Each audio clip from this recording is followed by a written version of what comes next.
السلام علیک یا رسول اللہ، السلام علیک۔ احتیاطی تدابیر اختیار کرنے کا ہمارا مذہب ہمیں تعلیم دیتا ہے، ہمیں تلقین کرتا ہے۔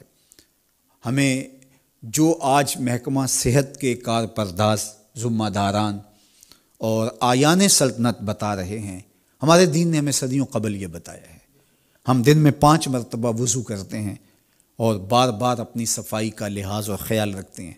ہمیں ہر طرح کی نجاست سے پاک رہنے کا اور صاف رہنے کا حکم دیا گیا ہے۔ تو اس لیے دریں حالات جو محکمہ صحت کی احتیاطی تدابیر ہیں جو بتائی گئی ہیں، ان پر عمل پیرا ہو کر کے اور پورے حزم و احتیاط کے ساتھ اپنا خیال رکھتے ہوئے، اپنے اطراف میں بستے ہوئے لوگوں کا خیال رکھتے ہوئے ہم اپنی زندگی کے شب و روز بسر کریں اور بلا ضرورت اختلاط نہ ہو، جہاں ضروری ہو وہ ایک امر آخر ہے۔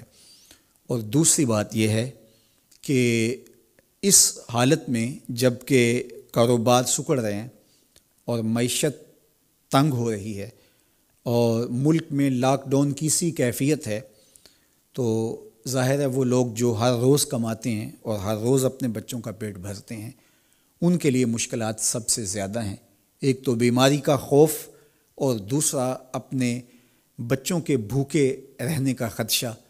تو میں اور آپ اپنے اطراف میں غور و فکر کریں، دیکھیں جو میرا حلقہ اثر ہے، میری جو استطاعت ہے، استطاعت بھی اپنی دیکھوں اور اپنا حلقہ اثر بھی دیکھوں، اور جہاں تک میں اپنے دائرے میں رہ کے کر سکتا ہوں، جہاں تک آپ کر سکیں، انسانیت کی خدمت کیجئے اور لوگوں کی ڈھارس بندھائیے، لوگوں کو حوصلہ دیجئے، اللہ کی طرف رجوع کیجئے۔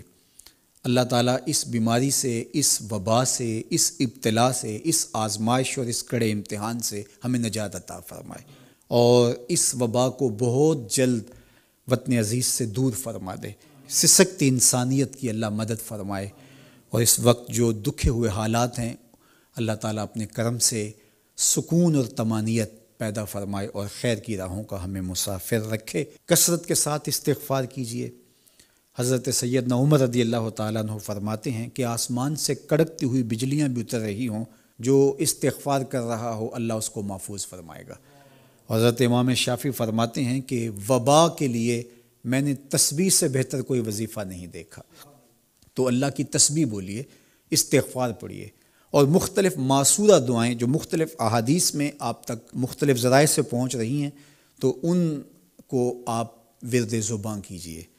کرونا ایک دردناک مرض ہے اس وقت جو وبائی شکل اختیار کر گیا ہے، تو جتنا تذکرہ ہم بیٹھ کے اس کا کرتے ہیں، تو اتنا ہی تسبیح و تحلیل، ذکر، اذکار اور معصورہ دعاؤں میں صرف کریں، قرآن مجید کی تلاوت کریں۔ وقت مل گیا، فرصت ہوئی تو قضا نمازیں اگر ہمارے ذمے ہیں۔ السلام علیک یا